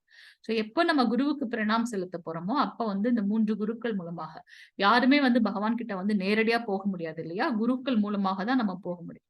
சோ இந்த குருவோட பிரணாம மந்திரத்தை சொல்லிட்டு அதுக்கப்புறம் நம்ம எந்த தெய்வங்கள் இருக்கின்றார்களோ, இப்ப வந்து ஜெகநாதர் இருந்தாருன்னா ஜெகநாத அஷ்டகம் வந்து சொல்றோம், இல்லைன்னா அவருக்கு உண்டான மந்திரம். ராதாமா இருந்தாங்கன்னா ராதாகிருஷ்ண கேட்ட மந்திரத்தை சொல்றோம் அப்படின்றத பார்க்கலாம். பிரணாம முத்ரா இறைவனின் அறைக்குள் மந்திரம் மற்றும் மனதுடன் இணைந்த உள்ளங்கைகளால் பிரணாம பிற நாமங்களை சமர்ப்பிக்கவும். சோ மத்த மந்திரங்கள் என்னென்ன இருக்கோ அதெல்லாம் வந்து நம்ம சமர்ப்பிக்கணும். என்ன அந்த பிரணாம முத்திரை நம்ம அதை பார்த்தோம். அந்த கை எப்படி நம்ம இது பண்ணிருக்கோம் அது வந்து மனதிற்கு நடுவுல அந்த மார்புக்கு பக்கத்துல வந்து நம்ம வச்சு நம்ம வந்து வணக்கம் செலுத்தணும் அப்படின்றத பார்க்கலாம். வணக்கங்களை சமர்ப்பிக்கும் போது தவிர்க்க வேண்டிய மீறல்கள் எதெல்லாம் நம்ம செய்யக்கூடாது. இறைவன் ஓய்வெடுக்கும் போது வணக்கம் செலுத்த வேண்டாம். எப்ப வந்து ஸ்கிரீன் போட்டுடுறாங்க இல்லையா அப்ப வந்து நம்ம பகவானுக்கு வந்து வணக்கம் செலுத்தக்கூடாது. இறைவன் ஓய்வெடுக்கும் போதோ அல்லது குளிக்கும் போதோ தரிசனம் செய்து அவருக்கு இடையூறு செய்யக்கூடாது என்று சாஸ்திரத்தில் விளக்கப்பட்டுள்ளது. கண்டிப்பாக சொன்னால் இந்த நேரங்களில் இறைவனை சுற்றி வரக்கூடாது. இந்த சமயத்துல பகவானை சுத்தி வர்றது கூட பண்ணக்கூடாது. தெய்வங்கள் அல்லது ஆன்மீக குரு போன்றவர்கள் உறங்கும் போதோ அல்லது உணவு உண்ணும் போதோ அவர்களுக்கு வணக்கம் செலுத்தக்கூடாது. அந்த தெய்வங்களுக்கோ இல்ல ஆன்மீக குரு 2 பேருமே வந்து தூங்குற சமயத்திலேயோ இல்ல சாப்பிடுற சமயத்திலோ அவங்களுக்கு வணக்கம் செலுத்தக்கூடாது. இல்லையெனில் ஒருவர் முதலில் ஸ்ரீஹரிக்கும் பிறகு தனது ஆன்மீக குருவுக்கும் பிறகு மற்ற உயர் அதிகாரிகளுக்கும் வணக்கம் செலுத்த வேண்டும். ரிவர்ஸ்டா போனோம். சோ ஃபர்ஸ்ட் பகவானுக்கு சொல்லணும், அப்புறம் வந்து ஆன்மீக குரு, அப்புறம் நம்முடைய இம்மீடியட் தீக்ஷா குருக்கு சொல்லணும் அப்படின்றத வந்து நம்ம பார்க்கலாம். இது எதுல சொல்லப்பட்டிருக்கு? நாரத பஞ்சரத்னம். ஒரே ஒரு கையால் வணங்குதல். அடுத்தது என்ன செய்யக்கூடாது? ஒரு கையால் மட்டுமே வணக்கம் செலுத்துவது குற்றம். 2 கைகளையும் கூப்பி நம்ம வந்து அந்த நெஞ்சுகிட்ட வச்சு நம்ம வந்து பகவானுக்கு வந்து வணக்கம் செலுத்தணும். அதாவது ஒரு கையை தலைக்கு முன்னால் நீட்டி மற்றொன்று தரையிலிருந்து ஒரு மணிப்பை அல்லது பிற புனித பொருட்களை வைத்திருக்கும். வணக்கம் செலுத்துவதற்கு முன் நீங்கள் வைத்திருக்கும் எதையும் கீழே வைக்கவும் கூடாது. நம்மளுடைய சாண்டிங் பேக் தான் அதை ஒரு இடத்துல வச்சுட்டு அதுக்கப்புறம் வந்து நம்ம கம்ப்ளீட்டா இது பண்ணணும். சில சமயம் ஒண்ணு அதை கையில வச்சுப்பாங்க, ஒண்ணு தரையில வச்சிருப்பாங்க. அந்த மாதிரி பண்ணக்கூடாது. உடலின் மேல் பகுதியில் ஆடைகளை அணிவது. உடலின் மேற்பகுதியில் ஆடைகளை அணிந்து கொண்டு தெய்வத்திற்கு மரியாதை மற்றும் வணக்கம் செலுத்தும் எவரும் 7 பிறவிகளுக்கு குஷ்டரோகியாக இருக்க வேண்டும். இந்த விதி தென்னிந்தியாவில் இன்றும் பல கோயில்கள் கடைபிடிக்கப்படுகின்றது. இருப்பினும் இந்த விதி வட இந்தியாவில் கண்டிப்பாக பின்பற்றப்படுவதாக தெரியவில்லை. சில விஷயங்கள் வந்து அதான் நம்ம பார்த்தோம் இல்லையா? வைஷ்ணவர்கள் வந்து ஏக வஸ்திரம், ஒரே ஒரு வஸ்திரம் தான் போட்டிருப்பாங்க அப்படின்னு பார்த்தோம். ஆனா இது வந்து ஒரு இடத்துக்கு ஏற்றாற் போல மாறுபடுகின்றது. நம்மளுடைய சவுத்ல வந்து பாத்தீங்கன்னா மாதாஜிஸ் வந்து பெண்கள் வந்து தலையில வந்து அந்த முக்காடு போட மாட்டாங்க இல்லையா? ஆனா வந்து நார்த்ல பாத்தீங்கன்னா நம்ம பகவானுக்கு முன்னாடி போகணும்னா அந்த தலையை கவர் பண்ணி தான் வந்து போகணும் அப்படின்றத வந்து இங்க வந்து விதிக்கப்பட்டிருக்கு. சோ அதனால அவங்க வந்து பாத்தீங்கன்னா தலையில வந்து மாதாஜிஸ், நான் சொல்றது அந்த லேடிஸ் எல்லாம் வந்து பாத்தீங்கன்னா அந்த மாதாஜிஸ் எல்லாம் வந்து தலையை கவர் பண்ணிட்டு தான் வந்து போவாங்க. பிரார்த்தனைகளை சத்தமாக உதவும். ஆன்மீக குருவுக்கு ஒருவர் மௌனமாக வணக்கம் செலுத்தக்கூடாது அல்லது வேறு வார்த்தைகளில் கூறுவதானால் வணக்கம் செலுத்தும் போது ஆன்மீக குருவிடம் பிரார்த்தனைகளை உரக்க சொல்ல வேண்டும். சோ நம்ம வந்து சும்மா மனசுக்குள்ளேயே ஈவன் நம்மளுடைய ஹரே கிருஷ்ண மகாமந்திரம் சொல்லும் போது கூட அதை கேட்டு நம்ம மனது வந்து ஒருநிலைப்படுத்தணும். ஹரே கிருஷ்ண கிருஷ்ண கிருஷ்ண ஹரே ஹரே ஹரே ராம ராம ராம ஹரே ஹரே அப்படி சத்தமா நம்ம சொல்றது வந்து நம்ம காதுல கேட்கணும். அதை ஒரு அப்படி அமைதியாவோ இல்ல வந்து வேகமாவோ ஃபாஸ்டாவோ சொல்லக்கூடாது. தெய்வத்தின் முன் ஆன்மீக குருவுக்கு வணக்கம் செலுத்துவது முறை அல்ல. பகவானுக்கு முன்னாடி ஆன்மீக குருவுக்கு செலுத்தக்கூடாது வணக்கம். அதனாலதான் வந்து தனியா கொஞ்சம் சைட்ல வச்சிருப்பாங்க ஆன்மீக குருவை. ஒரு பக்தன் வணக்கம் செலுத்துவதும் தெய்வத்தின் முன் ஆன்மீக குருவின் பாதங்களை தொடுவதும் முறை அல்ல. சில சமயம் டெம்பிள்ல வந்து நம்மளுடைய தீட்சா குரு பார்த்தோம்னா உடனே நம்ம வணக்கம் எல்லாம் செலுத்துறோம் இல்லையா? அதுக்கு முன்னாடி சாமி இருந்தாங்க அப்படின்னாக்கா பகவானுக்கு தான் வந்து முதல்ல நம்ம வந்து வணக்கம் செலுத்தணுமே தவிர்த்து நம்மளுடைய ஆன்மீக குருவுக்கு அவர் தனியா இருக்கும்போது அவர்கிட்ட வேணா நம்ம வந்து வணக்கம் செலுத்தலாம். ஆனால் ஒரு அர்ச்ச விக்கிரகத்துக்கு முன்னாடி நம்ம குருவிற்கு வணக்கம் செலுத்தக்கூடாது, அது தவறு. இது ஒரு குற்றமாக கருதப்படுகின்றது. ஆன்மீக குருவாக ஒருவர் நடித்தாலும் அவர் வணக்கங்களை ஏற்கக்கூடாது, அல்லது தெய்வத்தின் முன் ஒரு சீடரை தனது பாதங்களை கழுவ அனுமதிக்க கூடாது. இது ஆச்சாரம் சம்பந்தப்பட்ட விஷயம். சோ குரு வந்து பாத்தீங்கன்னா தெய்வத்துக்கு முன்னாடி ஒரு சீடரை வந்து முதல்ல அந்த மாதிரி பாதங்களை தொட்டு வணங்குவதற்கு அனுமதிக்க கூடாது அப்படின்னு பாக்குறோம். பிரணாமத்தின் திசை. நீங்கள் மதிக்கும் நபரின் திசையில் உங்கள் தலையை சுட்டி காட்டுவது பொதுவான விதி. கோயிலில் கருடா கடவுளுக்கு எதிரே நிற்கிறார் என்று புரிந்து கொள்ளப்பட்ட இடத்தில் சாஸ்திரம் உங்கள் இடது பக்கம் கடவுளை நோக்கி பிரமாணம் செய்ய கட்டளையிடுகின்றது. இதனால் உங்கள் பாதங்கள் கருட திசையில் இல்லை. அதாவது நம்மளுடைய லெப்ட் சைடு வந்து கடவுள் இருக்கணும். இப்ப நம்ம வந்து துளசிமாக்கு வந்து இது பண்றோம் அப்படின்னாக்கா லெப்ட் சைடுல வந்து நம்மளுடைய துளசிமா இருக்கணும், நம்ம வந்து பிரணாம் பண்ணணும். அது போல ராதா கிருஷ்ணா நம்ம எங்க டெம்பிள் போனாலும் நம்மளோட லெப்ட் சைடு வந்து அவங்க இருக்கணும். ஏன்னா இருதயம் சோ லெப்ட் சைடுல வந்து நம்ம வந்து வணங்கணும் அப்படின்றத பார்க்கலாம். பரமபுருஷ பகவானையோ கோவிலில் உள்ள அவரது குலதெய்வத்தையோ அல்லது திருதண்டி சன்னியாசத்தையோ மரியாதை செய்யாத ஒருவர் பிராயச்சித்தம் செய்ய வேண்டும். அத்தகைய சன்னியாசிக்கு ஒருவர் வணக்கம் செலுத்தவில்லை என்றால் ஒரு நாள் விரதம் இருக்க வேண்டும் என்று பரிந்துரைக்கப்பட்ட பிராயச்சித்தம். நம்ம கோவிலுக்கு போனோம் அப்படின்னாக்கா அங்க இருக்க எல்லா சன்னியாசிகள் எல்லா குருக்களையும் வந்து பாத்தீங்கன்னா ஹரே கிருஷ்ணா சொல்லணும் கண்டிப்பா. ஏன்னா அதுதான் இங்க சொல்லப்பட்டிருக்கு. அப்படி நம்ம சொல்ல தவறிவிட்டால் நம்ம வந்து ஒரு நாள் விரதம் இருக்கணும் அப்படின்றதெல்லாம் சொல்லப்பட்டிருக்கு நம்மளுடைய வைஷ்ணவ கலாச்சாரத்தில். சோ அவங்களுக்கு வந்து பாத்தீங்கன்னா நம்ம வந்து கண்டிப்பா எல்லாரையும் கோவில்ல எங்க என்னென்ன வச்சிருக்காங்களோ பகவானுடைய அர்ச்ச விக்கிரகம் எல்லாருக்கும் வணக்கம் செலுத்தணும். அங்க இருக்கக்கூடிய குருக்கள் எல்லாருக்குமே வந்து வணக்கம் செலுத்தணும். பிரம்மச்சாரி குருக்களுக்கு வந்து நம்ம வணக்கம் செலுத்தணும். அவங்கள பத்தி நமக்கு தெரியுமோ தெரியாதோ, பட் அவங்க இருக்காங்க அப்படின்னாக்கா நம்மளுடைய மரியாதையை வந்து செலுத்தணும் அப்படின்றத வந்து பார்க்கலாம். அடுத்தது கோவில் பூஜை அறையோட ஆச்சாரம் என்ன அப்படின்றத பார்க்கலாம். சரணாமிரதம் ஏற்றுக்கொள்வது. பத்ம புராணத்தில் விவரிக்கப்பட்டுள்ளபடி தானம் செய்ய முடியாதவர், ஒரு பெரிய யாகம் செய்ய முடியாதவர்கள், வேதங்களை கற்க முடியாதவர்கள், இறைவனை வணங்க முடியாதவர்கள், அல்லது வேறு வார்த்தைகளில் கூறுவதானால் எந்த ஒரு புண்ணிய காரணமும் செய்யாத ஒருவர் கூட கோவிலில் வைக்கப்பட்டுள்ள சரணாமிரதத்தை வெறுமனே குடித்தால் கடவுளின் ராஜ்யத்தில் நுழைவதற்கு தகுதி பெறுவர். எவ்வளவு பெரிய விஷயம் பாத்தீங்களா? சோ இதெல்லாம் நமக்கு செய்ய முடியாது, நம்ம எல்லாம் செய்யணும். நம்ம பார்த்திருக்கோம் ஏற்கனவே யஜ்ஞம் தானம் தவம் வந்து செய்யணும். அது எல்லா வர்ணம் எல்லா யுகம் எல்லா ஆசிரமத்தவர்களுக்கும் சொல்லப்பட்டிருக்குன்றதை பார்க்கலாம். அதெல்லாம் என்னால செய்ய முடியல அப்படின்னாக்கா நம்ம என்ன பண்ணணும்னாக்கா வெறுமனே சரணாமிரதம் வச்சிருக்காங்க இல்லையா அதை வந்து குடிக்கணும் அப்படின்னு பார்க்கலாம். அங்கேயும் எல்லா டெம்பிள்லயுமே வந்து பாத்தீங்கன்னா சரணாமிரதம் வச்சிருப்பாங்க. கை கழுவுறதுக்கு அங்க தண்ணியுமே வச்சிருப்பாங்க. சோ நம்ம வந்து தினமும் வந்து அவங்க வந்து பகவானுக்கு வந்து அபிஷேகம் பண்ணி அந்த இது வச்சிருப்பாங்க. அந்த 5 விஷயங்கள் வந்து அதுல இருக்கும். பால், தயிர், அதுக்கப்புறம் வந்து பாத்தீங்கன்னா அந்த இனிப்பான எதற்கு கரும்புச்சாரோ இல்ல வந்து வெல்லம் கலந்து தண்ணீர் அதுலயே பண்ணுவாங்க. அதுக்கப்புறம் வந்து நம்மளுடைய இது ரோஸ் பெட்டல்ஸ் வந்து போட்டிருப்பாங்க, பழங்கள் சேர்ந்ததா இருக்கும். அதெல்லாம் கலந்து வந்து பாத்தீங்கன்னா நெய் இருக்கும். சோ அந்த பசுகிட்ட இருந்து வரக்கூடிய 5 விஷயங்கள் வந்து அதுல இருக்கும். அதுல வந்து பகவானுக்கு அபிஷேகம் பண்ணி அந்த தண்ணீர் வைத்திருப்பாங்க, அதை குடிக்கிறேன். மகாவிஷ்ணு அல்லது தூய வைஷ்ணவரின் பாத தாமரைகளை கழுவிய நீர் அனைத்து புனித தலங்களின் கூட்டு நீருக்கு சமமாகும். அத்தகைய சரணாமிர்தம் அருந்திய பிறகு ஒருவர் ஆசமனம் எடுக்கவோ கை வாயை கழுவவோ தேவையே இல்லை. நம்ம அதாவது நம்ம பூஜை அறைக்கு போறதுக்கு முன்னாடியே வந்து பாத்தீங்கன்னா அச்சமன் பண்ணணும் அப்படின்னு சொல்லுவாங்க. நம்மள சுத்திகரித்து கொண்டு போகணும்ட்டு. எப்ப நம்ம சரணாமிர்தம் சாப்பிட்டோமோ அப்பவே வந்து நம்ம சுத்தமாயிட்டோம் அப்படின்றத பார்க்கலாம். எல்லா வைஷ்ணவ டெம்பிள்லயும் வந்து சரணாமிர்தம் இருக்கும், அதை நம்ம வந்து குடிக்கணும். விஷ்ணுவின் குளியல் நீரை குடிப்பது மற்ற உயிரினங்களை கொல்வது போன்ற 1 மில்லியன் பாவங்களின் விளைவுகளை அழிக்கும் சக்தி வாய்ந்தது சக்தி வாய்ந்தது. இருப்பினும் புனிதமான குளியல் நீரின் ஒரு துளியை கூட தரையில் விழ விடுபவர் அத்தகைய 8 மில்லியன் பாவ விளைவுகளை அனுபவிக்க வேண்டும். சோ அதனால ஒரு டிராப் கூட கீழே விழாம அத ரொம்ப கவனமா ஸ்ரத்தையோட அதை வாங்கி குடிக்கணும் அப்படின்றத பார்க்கலாம். அது சரணாமிர்தம் ஃபர்ஸ்ட். அடுத்து ஆரத்தி வழிபாடு. ஸ்கந்த புராணத்தில் குலதெய்வத்தின் ஆரத்தி தரிசனத்தின் பலனை பற்றிய பின்வரும் விளக்கம் உள்ளது. என்ன? ஆரத்தி நடக்கும்போது ஒருவன் இறைவனின் முகத்தை பார்த்தால் அவன் பலவற்றிலிருந்து வரும் அனைத்து பாவ விளைவுகளிலிருந்தும் விடுபடலாம். ஆயிரக்கணக்கான மற்றும் மில்லியன் ஆண்டுகளுக்கு முன்பு ஒரு பிராமணனை கொன்றது அல்லது அது போன்ற தடை செய்யப்பட்ட செயல்களில் இருந்தும் அவர் மன்னிக்கப்படுகின்றார். ரொம்ப பாருங்க எவ்வளவு பெரிய விஷயம்.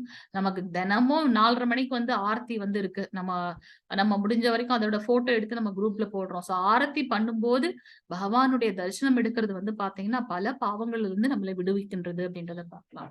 காலையில 4:30 மணிக்கு மங்களார்த்தி இருக்கு, 7 மணிக்கு தர்ஷனார்த்தி இருக்கு. சோ அந்த ஆரத்தி நடக்கும் போது இல்லையா, அந்த 30 நிமிஷம் அந்த 30 நிமிஷம் பாத்தீங்கன்னா பகவானுக்கு ஸ்ரத்தையோட நம்ம ஆரத்தி பண்ணணும் அப்படின்றத பார்க்கலாம். ஹரே கிருஷ்ணா. ஒரு நிமிஷம்.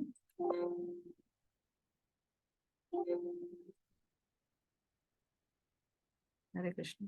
ஸ்கிரீன் தெரியுதுங்களா மாதாஜி? இப்போ இல்லைங்க மாதாஜி. It is loading. தெரியல. வரும் லோடிங். சோ அங்க பாத்தீங்கன்னா ஆரத்தி பண்ணும்போது பகவானுடைய அந்த முகத்தை பார்க்கும் போது நமக்கு எத்தனை பாவங்கள்ல இருந்து விடுபடுறோம்னு பாருங்க. பல மில்லியன் ஆண்டுகளுக்கு முன்பா செய்த பாவம் பிராமணனை கொல்றதுதான் மிக உயர்ந்த பாவம். அந்த பாவத்துல இருந்து கூட நம்ம விடுவிக்கப்படுகின்றோம் அப்படின்றத பார்க்கலாம். இதெல்லாம் எங்க கொடுக்கப்பட்டிருக்கு? நெக்டர் ஆஃப் டிவோஷன் அத்தியாயம் 9 கொடுக்கப்பட்டிருக்கு. இறைவனின் மலர் மாலையை அணிந்து. ஸ்கந்த புராணத்தில் பிரம்மதேவன் நாரதரிடம் கூறுகின்றார், என் அன்பான நாரதா, முன்பு கிருஷ்ணன் பயன்படுத்திய மலர் மாலையை தன் கழுத்தில் அணிந்து கொள்பவன் எல்லா நோய்களிலிருந்தும் பாவச் செயல்களின் வினைவுகளிலிருந்தும் விடுபடுகின்றான். நம்ம போய் அதை எடுக்க கூடாது. நமக்கு அது பிரசாதமா கிடைத்ததுன்னா அதை இது பண்ணிக்கலாம். இன்னொரு கோட்பாடும் இருக்கு. நம்ம பகவான் மேல அதை போட்டுக்கக்கூடிய தகுதி நமக்கு இருக்கான்னு பாத்துக்கலாம். அதனாலதான் வீட்டுல இருக்கிற குழந்தைகள் மேல, ஏன்னா குழந்தையும் தெய்வம் ஒன்று, அதனால குழந்தைகளுக்கு அதை கொடுப்பாங்க. இல்லைன்னா வயதானவர்களுக்கு, மூத்தவர்களுக்கு கொடுப்பாங்கன்னு பார்க்கலாம். சோ அதை மலர் மாலையை அணிந்து கொள்வது, அப்படிப்பட்ட அணிந்து கொள்வதன் மூலமாக படிப்படியாக அவன் ஜடம் மாசுகளிலிருந்து விடுபடுகின்றான். இதெல்லாம் நம்ம இதுல ஆல்ரெடி இருக்கு. ஆனா அதுக்கு உண்டான அந்த ரேஷனலைசேஷன் நமக்கு தெரியாம இருந்தது. அதை இப்ப நம்ம தெரிந்து கொள்ளலாம்ன்றதை பார்க்கலாம். கோவிலுக்கு வரும் எந்த ஒரு பக்தரும் இறைவனுக்கு எப்பொழுதும் எதையாவது காணிக்கையாக செலுத்த வேண்டும். நம்ம வெறும் கையோட போகவே கூடாது. நம்ம பார்த்தோம் கஜேந்திர மோக்ஷம். எத்தனையோ 1000 வருடங்களுக்கு மேலாக அந்த கஜேந்திரன் அந்த முதலைகிட்ட போராடி கொண்டிருக்க உயிருக்காக. அதோட உயிர் போகுது லாஸ்ட் நொடி. அப்ப ஆதி மூலமே கூப்பிட்ட அடுத்த நிமிஷம் பகவான் வரார். எவ்வளவு வலி இருக்கு அந்த கஜேந்திரனுக்கு. இருந்தாலும் அதையெல்லாம் தாங்கி கொண்டு கூப்பிட்ட குரலுக்கு பகவான் வந்துட்டாரே, அவருக்கு என்னால என்ன செய்ய முடியும்னு அப்படியே கண்ணெல்லாம் கட்டிட்டு வருது. அப்படியே உருண்டு மயக்கத்துல பாக்குது. அங்க பார்த்தா அங்க ஒரு தாமரை இருக்கு. உடனே அந்த தாமரை எடுத்து பகவானோட பாதத்துக்கு சமர்ப்பணம் பண்ணுச்சுன்னு பார்க்கலாம். நம்ம அதை கண்டிப்பா செய்யவே மாட்டோம். சின்னதா நமக்கு ஒரு உடம்பு முடியலையோ இல்ல ஏதாவது வீட்டுல கஷ்டம்னா உடனே பகவானையும் மறந்துடுறோம் நம்ம, இல்லையா? அது தனிக்கு ஒண்ணுக்கு ஒண்ணா போராடிட்டு இருக்கு. உயிர் போக போகுது. இருந்தாலும் அதுதான் உண்மையான பக்தனோட நிலை அப்படின்றத பார்க்கலாம். சோ கோவிலுக்கு போகும்போது பகவானுக்கு நம்ம வெறும் கையோட போகக்கூடாது. அதற்காக நம்ம நிறைய செலவு பண்ணி எதுவும் வாங்கிக்கணும் இல்ல. வீட்டுல இருக்கிற ஒரு பூவோ, நம்ம ஒரு பழமோ, நம்மளுடைய அது நம்ம ஒரு அன்பின் பரிமாற்றம் இல்லையா? நம்ம யாராவது ஒரு ரிலேட்டிவ்ஸ பார்க்க போறோம் அப்படின்னாக்கா சும்மா போகுமா? நம்மளுடைய ஃப்ரெண்ட்ஸ பார்க்க போறோம்னா சும்மா போகுமா? அவளுக்கு இது பிடிக்கும்ல, நான் அதை செஞ்சு எடுத்துட்டு போறேன்னு நம்ம நினைப்போம் இல்லையா? சோ பகவானுக்காக நம்ம பாத்தீங்கன்னா சரி எதுவுமே இல்ல, அட்லீஸ்ட் ஒரு 10 rupees ஆச்சும் நம்ம என்ன பண்ணணும்னாக்கா பகவானோட காணிக்கை இதுல நம்ம செலுத்திட்டு தான் நம்ம வரணும். சோ கோவிலுக்கு வரும் எந்த ஒரு பக்தரும் இறைவனுக்கு எப்பொழுதும் எதையாவது காணிக்கையாக செலுத்த வேண்டும். கோயிலுக்குள் வரும் எந்த ஒரு பக்தரும் எப்போதும் ஏதாவது ஒன்றை சமர்ப்பிக்க வேண்டும். இட் கேன் பி பழம், மலர்கள், தூபம் போன்றவை. நம்ம வீட்டுல என்ன இருக்கோ அது கொண்டு போய் பண்ணலாம். துளசி இலை அது கூட நம்ம கொண்டு போய் வைக்கலாம். ஒருவரால் எதையும் ரொக்கமாக வழங்க முடியாவிட்டால் வேறு ஏதாவது அர்ப்பணிக்க வேண்டும். கோவிலுக்கு காலையில் வரும் அனைத்து பெண்களும் எத்தனையோ பொருட்களை எடுத்து செல்வதுதான் இந்தியாவில் ஒரு முறை. ஒரு துளி அரிசி அல்லது ஒரு துளி மாவு கூட வழங்கலாம். கோவிலில் உள்ள துறவிகளையோ தெய்வத்தையோ காணிக்கை செலுத்தாமல் செல்லக்கூடாது என்பது விதிமுறை. பிரசாதம் மிகவும் தாழ்மையானதாக இருக்கலாம் அல்லது விலை மதிப்பற்றதாக இருக்கலாம். ஆனா அதெல்லாம் பகவான் பார்க்கல. எனக்காக என் குழந்தை என்ன கொண்டு வந்திருக்குன்னு தான் பாக்குறாரு. எப்படி வந்து நம்மளுடைய குஷேலர் வந்து அவ்வளவு தூரத்துல இருந்து வரும்போது அவர் எவ்வளவு கஷ்டம் பாத்தீங்களா? 27 குழந்தைகள், அங்க சாப்பாடே இல்ல. எப்பவும் பகவானை பத்தின கீர்த்தனை பாடிட்டே இருக்கார். அப்ப பக்கத்து வீட்டுல இருந்து அவங்க கடன் வாங்கி அந்த அவல் அது அந்த பழக்க வழக்கங்களை பாருங்க. கிருஷ்ணனை பார்க்க போறேன், அதுவும் அவங்க வைஃப் சொல்லுவாங்க, நீங்க கிருஷ்ணரை பார்க்க போறீங்க, வெறும் கையோட போக கூடாதுன்னு சொல்லிட்டு பக்கத்து வீட்டுல இருந்து அந்த அவலை வந்து வாங்கிட்டு வந்து அவருடைய அந்த அழுக்கு துணியில மூட்டை கட்டி அவங்க கொடுத்து அனுப்புவாங்க இல்லையா? சோ அவங்க வந்து இப்ப எதுவுமே இல்ல, ஒண்ணுமே இல்ல, குழந்தைங்களுக்கு கூட நம்ம என்ன நினைப்போம், ஃபர்ஸ்ட் என் குழந்தைக்கு தரணும்னு நினைப்பேன். எனக்கு இருக்கோ இல்லையா குழந்தைக்கு, அது கூட இல்ல. குழந்தை வந்து கேட்கும், அம்மா என்னம்மா அது, என்னமோ வாங்கிட்டு வந்திருக்க, இல்ல இல்ல இது கிருஷ்ணருக்குன்னு சொல்லிட்டு குழந்தையோட அந்த ஆசையை கூட அவங்க வந்து ஃபுல்ஃபில் பண்ண மாட்டாங்க அவங்களோட வைஃப். சோ ரொம்ப விலை மதிப்புடையதாக இருக்கணும்ன்றது அவசியம் அல்ல. அதனால அந்த பிரசாதம் வந்து உயர்ந்தது தாழ்ந்ததெல்லாம் பகவான் பார்க்க மாட்டார். அதோட பாவம் என்ன அப்படின்றதுதான் வந்து பகவான் பார்க்கிறார். ஒரு பூ, ஒரு பழம், கொஞ்சம் தண்ணீர் முடிந்தவரை வழங்கலாம் அப்படின்றத என்ன நம்மளால முடியுமோ அதை வந்து பண்ணலாம். சிலர்லாம் வந்து நல்ல நல்ல எலக்ட்ரீஷியனா இருப்பாங்க அப்படின்னாக்கா, அங்க டெம்பிள்ல வந்து நமக்கு என்ன பண்ண முடியும், அவருக்கு வந்து ஃபேன் இல்லைனாக்கா ஃபேன் ஃபிக்ஸ் பண்றது, நம்மளுடைய இதுல சென்டர்ல வந்து இப்படிதான் சர்வீஸ் பண்ணுவாங்க. என்ன அவங்களால முடியுமோ, நமக்கு வந்து நித்திய சேவான்னு இருக்கு, மந்த்லி நம்மளால என்ன முடியுமோ அதை நம்ம வந்து டெம்பிளோட இதுக்காக கொடுப்போம். அது இல்லாம வேற ஏதாவது நமக்கு வந்து அதெல்லாம் பண்ண முடியாது எனக்கு அவ்வளவு இதுனாக்கா, அவங்களோட அந்த திறமைகளை வந்து பகவானோட சேவையில வந்து அவங்க ஈடுபடுத்துறாங்கன்றத பார்க்கலாம். சோ எப்ப நம்ம கோயிலுக்கு போனாலும் ஏதாவது பகவானுக்கு அர்ப்பணம் பண்ணணும். நம்ம குடுக்கறத வச்சா பகவானுக்கு வந்து ஏதாவது அங்க பெருசா ஆக போறது இல்ல. நம்மளே சுத்தப்படுத்துக்கிறதுக்காக இந்த செயல்கள் எல்லாம் நமக்கு வந்து கொடுக்கப்பட்டிருக்கு கலாச்சாரத்துலன்னு பார்க்கலாம். அவர்களின் நடத்தையை பார்த்தாவது சமுதாயம் பயனடையும். ஆல்ரெடி அவர் சொல்லியிருக்கார். ஒரு சில லட்சிய மனிதர்கள், கிருஷ்ண உணர்வுள்ள மனிதர்கள், அவர்களின் குணாதிசயம், அவர்களின் நடத்தை, அவர்களின் வாழ்க்கையின் லட்சிய நோக்கம் ஆகியவற்றை உருவாக்க நாங்கள் முயற்சி செய்கின்றோம். இந்த இதை நம்ம ஆல்ரெடி பார்த்திருக்கோம். சோ அவர்கள் நடத்தையை பார்த்தாவது சமுதாயம் பயன், இப்படி எல்லாம் நம்ம இருக்கும்போது இதெல்லாம் வந்து ஒரு வைஷ்ணவ பக்தனோட குவாலிட்டிஸ் அப்படின்றத பார்க்கலாம். நடனம் மற்றும் ஸ்ரீல பிரபுபாதர் பஞ்ச தத்துவம் போல கைகளை உயர்த்தி, நமக்கு வந்து அவங்கள ஃபர்ஸ்ட் டைம் வந்து நமக்கு டெம்பிள் போகும்போது யோசிப்போம், என்னப்பா இவங்க இப்படிலாம் டான்ஸ் ஆடுறா, இது வந்து நம்மளோட கலாச்சாரத்திலேயே இருக்கு. அந்த கும்மி அடிச்சு ஆடுறது அதெல்லாம் இருக்கு இல்லைங்களா? அது எப்ப நம்ம அந்த எக்ஸ்டசி போவோம்னா, நம்மளையே அறியாமல் வந்து அந்த பாவத்துல இருக்கும்போது, நான் என் கூட வந்து பகவான் டான்ஸ் ஆடுறாருன்னு அவங்க எப்ப நினைக்கிறாங்களோ அப்ப வந்து பாத்தீங்கன்னா அது அவங்களே மீறி வரும். பக்தியோட உச்சத்தின் உச்சகட்டம் தான் நம்ம வந்து அதை சொல்லணும் இல்லையா? சோ எப்படி வந்து பஞ்ச தத்துவத்துல வந்து நம்ம சொல்றோம் இல்லையா, ஜெய் ஸ்ரீ கிருஷ்ண சைத்தன்யர், பிரபு நித்யானந்தர், ஸ்ரீ அத்வைதர், கதாதரர், ஸ்ரீவாசரி, இந்த 5 பேரும் வந்து பாத்தீங்கன்னா பகவான் அந்த டான்ஸ் ஆடும்போது அந்த கைகளை உயர்த்திட்டு வந்து அவங்க வந்து டான்ஸ் ஆடுறாங்க. ஏன் அப்படின்னாக்கா, எப்போ வந்து திரௌபதி கிருஷ்ணா அவங்க நினைச்சாங்க என்னால முடியும் ட்ரை பண்ணி கடைசி நிமிஷம் வரைக்கும் அந்த பல்லுல கூட அவங்க சேலையை வந்து புடிச்சிட்டு இருந்தாங்க. அது முடியலன்னு அடுத்த நிமிஷம் வந்து கையை ரெண்டுத்தையும் உயர்த்திட்டாங்க. ஓகே, நான் வந்து ஒண்ணுமே இல்ல, நீதான் கிருஷ்ணான்ட்டு எப்ப அவர்கிட்ட கம்ப்ளீட்டா சரணாகதி அடைறாங்க இல்லையா, கையை உயர்த்தி. அது போல நம்ம வந்து பாத்தீங்கன்னா டெம்பிள்ல வந்து அந்த பாவத்தோட நம்ம வந்து பகவான் கிட்ட வந்து அந்த டான்ஸ் பண்ணுவாங்க. கிருஷ்ணன் என் கூட டான்ஸ் ஆடுறாருன்னு அந்த பாவத்தோட பகவான் கிருஷ்ணன் சொல்லியிருக்காரு, நான் வந்து வைகுண்ட லோகத்திலேயோ இல்ல வந்து கோலோக விருந்தாவனத்திலேயோ இல்ல, எங்க என்னோட பெயரை பக்தர்கள் வந்து நாம சங்கீர்த்தனம் செய்து அதுல அவங்க வந்து எவ்வளவு சந்தோஷமா இருக்காங்க, அந்த சந்தோஷம் எப்படி இருக்கும்னு தெரிஞ்சுக்கிறதுக்காக எங்கெல்லாம் வந்து பகவானை பத்தின வைபவங்களை பேசுறாங்களோ, லீலைகளை பேசுறாங்களோ, பாகவத கதைகள் நடக்கின்றதோ அங்கு வந்து நான் இருக்கின்றேன் அப்படின்றத வந்து பகவான் சொல்றார். சோ அவங்க வந்து நடனம் எப்படி ஆடுவாங்கன்னா, எப்படி பஞ்ச தத்துவம் கைகளை உயர்த்தி கொண்டு ஆடுகிறார்களோ அது போல நடனம் பற்றி உங்க கேள்வியை பொறுத்தவரை பஞ்ச தத்துவத்தை போல கைகளை உயர்த்தி நடனத்தை உற்சாகமாக செய்ய வேண்டும். அதற்காக டான்ஸ் ஆடுறதுலயே நமக்கு வந்து எனர்ஜி எல்லாம் அப்படி எல்லாம் பண்ணணும்னு இல்ல. நம்மளுக்கு என்ன தெரியுமோ அவங்களோட சேர்ந்து அது ஆட்டோமேட்டிக்கா வந்துடும். நம்ம டெம்பிள் போக போக பக்தர்களோட அந்த டான்ஸ் பார்க்க நமக்கு வந்துடும். கைகளை உயர்த்தி உற்சாகமாக நடனம் ஆடலாம். பகவான் சைத்தன்யாவை பின்பற்றுபவர்கள் அனைவரும் கைகளை உயர்த்தி நடனம் ஆடுவார்கள். சைத்தன்ய மகாபிரபு போல் நடனம். சுரேஸ்வர தாஸ் எனவே ஒரு குரு பூஜையின் போது சில பிரம்மச்சாரிகள் ராக் நடனம் ஆடுவது போன்ற ஒரு வித போக்கிரியை வளர்த்து கொண்டது எனக்கு நினைவிருக்கின்றது. குரு பூஜையின் போது இது நடந்து கொண்டிருந்தது. திடீரென்று பிரபுபாத் ஒரு நடத்துனரை போல, ஒரு மேஸ்ட்ராவை போல அவர் குரு பூஜை ஒரு கணத்தில் நிறுத்தினார். நாங்கள் அனைவரும் இடத்தில் உறைந்து விட்டோம். பின்னர் பிரபுபாத தூரத்தில் உள்ள பஞ்சதத்துவின் படத்திற்கு சைகை செய்து அவர்களின் கைகள் எப்படி உயர்த்தப்படுகின்றன என்று அவர் கூறுகிறார். நடனம் ஸ்ரீ சைத்தன்ய மகாபிரபு போல நடனமாடு என்று கூறுகிறார். சோ இது வந்து ஃபர்ஸ்ட் பிரபுபாத் வந்து வெஸ்டர்ன் கண்ட்ரிஸ் தானே சொன்னாரு. சோ அவங்க வந்து பாத்தீங்கன்னா ஒரு ராக் டான்ஸ் மாதிரி பண்ணிட்டு இருந்தாங்க, ஹரே கிருஷ்ணா மகாமந்திரத்தை போட்டுட்டு. ஆனா அவர் என்ன சொன்னாரு, அப்படி எல்லாம் கிடையாது, அவங்க எப்படி கைகளை உயர்த்து கொண்டு நடனம் ஆடுகிறது போல இருக்காங்க, அது போல நீங்க வந்து நடனம் ஆடணும் அப்படின்றத சொல்றாரு.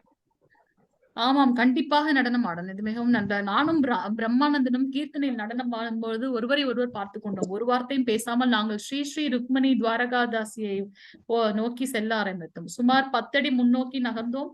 பின்னர் வியாசாசனத்தில் ஸ்ரீல பிரபுபாதை நோக்கி நகர்ந்தோம். எங்களுடன் வேறு யாரும் நடனம் ஆடாததால் முதலில் இதை செய்வது எளிதானது அல்ல. ஆனால் ஸ்ரீல பிரபுபாதர் தெய்வங்களை காணும் வகையில் மையத்தில் எப்போதும் ஒரு இடம் இருந்தது. அந்த பகுதியை பயன்படுத்தி நாங்கள் கீர்த்தனை முன்னேறும் போது உற்சாகமாக முன்னும் பின்னும் நடனமாக தொடங்கினோம். டெம்பிள் போனீங்கன்னா தெரியும், அவங்களோட அந்த சந்தோஷமான டான்ஸ் பார்க்கும்போது நம்மளும் டான்ஸ் அந்த மாதிரி ஒரு ஃபீல் இருக்கும். சில நிமிடங்களில் கோவில் அறையில் இருந்த அனைவரும் பின்தொடர்ந்தனர். நாங்கள் நூற்றுக்கணக்கானவர்கள் முன்னும் பின்னமாக ஸ்ரீல பிரபுபாதரை நோக்கி நகர்ந்து கொண்டிருந்தோம். அவர் கர்த்தால் விளையாடியபடி தனது குழந்தைகள் அனைவரும் காட்டுத்தனமாக நடனமாடுவதை பார்த்து கொண்டு அமர்ந்து தலையசைத்து எங்களை உற்சாகப்படுத்தினார். பக்தர்கள் பலர் அதை விரும்பினர் மற்றும் ஸ்ரீல பிரபுபாதர் தனக்கு முன் பக்தர்கள் நடனமாடுவதை பார்த்து சிரித்துக் கொண்டிருந்தார். பிரத்யுப்னன் ஸ்ரீல பிரபுபாதரனும் அப்படி நடனமாடுவது சரியா என்று கேட்டார். ஆமாம், கண்டிப்பாக நடனமாடணும், ஸ்ரீல பிரபுபாதர் பதிலளித்தார். இது மிகவும் நன்றாக இருக்கின்றது அப்படின்றத வந்து பிரபுபா சொன்னார். நம்ம இன்னையோட இந்த செஷனை முடித்துக் கொள்ளலாம். பரிப்பிரஷ்னா கொஸ்டின்ஸ் எப்படி கேட்கறதுன்றது நெக்ஸ்ட் அடுத்த வாரத்துல இருந்து பார்க்கலாம். வாஞ்ச கல்ப தருப்பியஸ்ய கிருபா சிந்துபே ஏவச்ச பதிதானா பாவனேபியோ வைஷ்ணவேபியோ நமோ நமக. அனந்த கோடி வைஷ்ணவருந்துக்கு ஜெய். நாமாச்சாரிய ஸ்ரீல ஹரிதாஸ் தாக்கூருக்கு ஜெய். ஜெகத்குரு ஸ்ரீல பிரபுபாதருக்கு ஜெய். நித்தாய் கௌர ஹரிபோல்.